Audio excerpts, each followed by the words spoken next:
how did I become a follower of Isa al-Masih?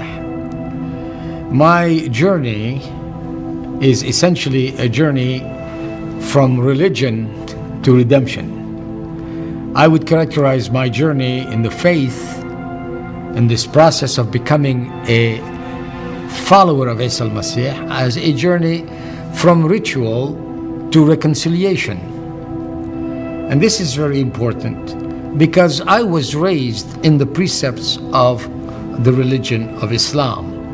I grew up embracing Islam with all of my heart, as best as a child could in a Muslim home, having grown up in Senegal, West Africa, of a Lebanese family, Shia Muslim, and following best as we could the precepts of the Quran and the Hadith.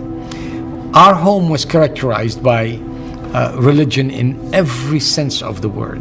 So, why would I need anything more than what we had?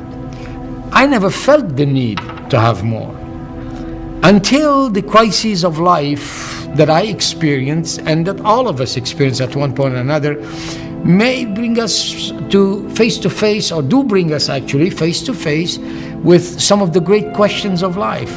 Who am I? Why was I born? What is the sense? What is the meaning of my existence? Why these problems? Why do we have these struggles? That's the nature of the human heart, to struggle with answers and to look to the mercy of God to say, Lord, why? Lord, why was it that when I was just a little child, my parents experienced divorce and we had a broken home? Why did we go through struggles in the context in which I grew up, where someone from my background would despise a black man? And why, though we were all supposed to be Muslims, we were not getting along? I came very early to the understanding that even with all of the noble talk we had about Allah and about religion in the home, all of that did not shut the door to the misery and havoc that sin brings into a family and into a young life.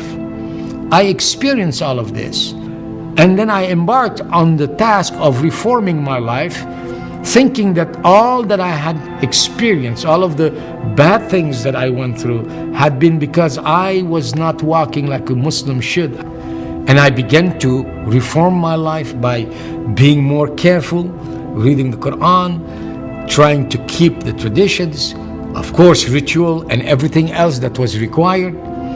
But you know what happened to me?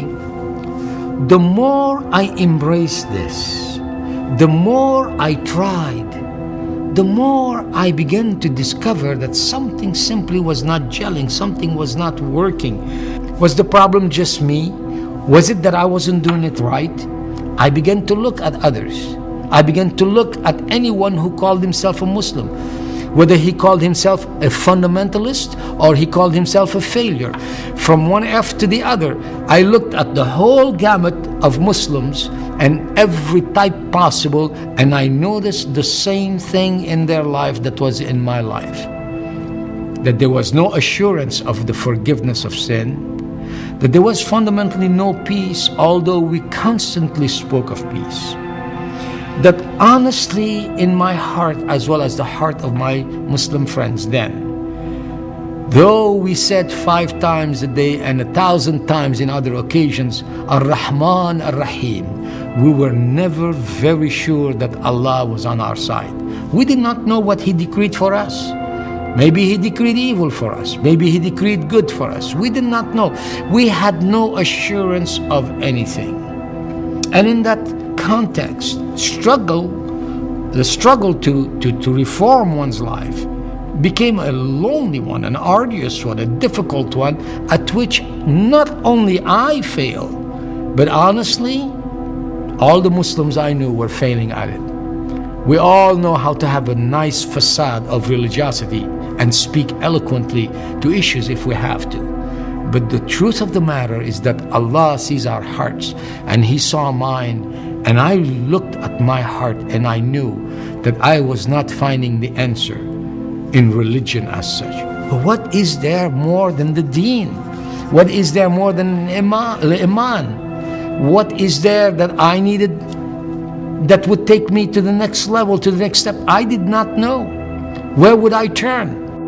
What Isa al-Masih came to put before us was not just a set of rules or laws or things that we can bring forth as meritorious deeds, such as whether we call it prayer or giving alms or anything else.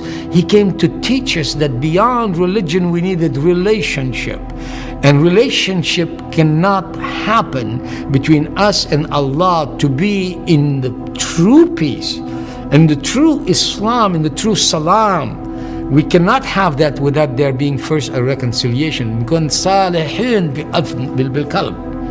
This is what is taught, to have reconciliation, reconciled in the heart.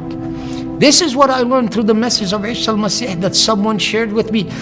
That person, in fact, the first time that person talked to me, I was very angry with that person, saying, do not talk to me about such religious issues. Who are you? And that's when I learned that there's a great deal of difference between those who would say that they are following the Bible and those who are true followers of Isa al-Masih. The man talking to me was a true follower of Isa al-Masih. I remember the first time that I heard someone give a khutbah about the Injil, and the man that was preaching that word, I shall never forget how he held up that book, the Bible, that comprises all of the holy revelations of Allah, from the Torah to the Injil, and began to say Allah is the one who gives promises and keeps them, and He is the one who assures us that we can count on what He says. That was a comforting word for me, because he was saying that there are things that Allah says that cannot be simply trifled with, that give actually reassurance. For I grew up in a system where I was never sure if Allah was truly for me. I was taught that Allah is closer to me than my jugular vein. But when I went to the Quran to read that, I found out that this is not speaking about a tender, loving nearness to me, but that it was a warning to those who actually were not being obedient. So I was in fear rather than at peace. That day, among the promises that I heard, was the one that is given to us in the book of Acts, in the 4th chapter, that says to us, إن تحت السماء وفوق الأرض لا في غير اسم من بعد اسم عيسى المسيح اللي بيخلصنا. That is, there is nothing, no other name under heaven and upon this earth that has been given whereby we can be saved. But that if we believe, He will forgive us. That He is the one who did give His life as a ransom, the sacrifice that Allah provided.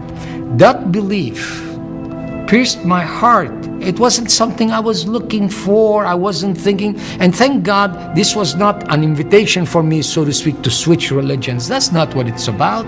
It's not about religion. It's about reconciliation. This is the message of the gospel of the Injil. This is what Isa al-Masih brings us, reconciliation. So today, to anyone who listens to me, I want to testify that indeed the Injil is true when it tells us La ilaha illallah wa la fi ghair wafi' bayna wa bayn Allah illa Isa al-insan, Isa al-Masih al-insan. That is, there is no God but one God, and there is no mediator between man and God except Jesus Christ, the man.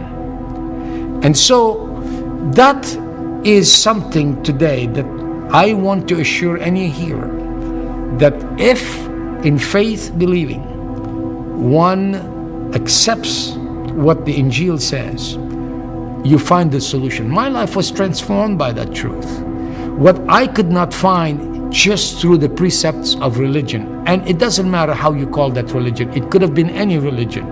What I could not find through the precepts of religion, I found through ransom, redemption, in the name of Isa al-Masih. I found reconciliation with God that transformed my life and gave me true peace.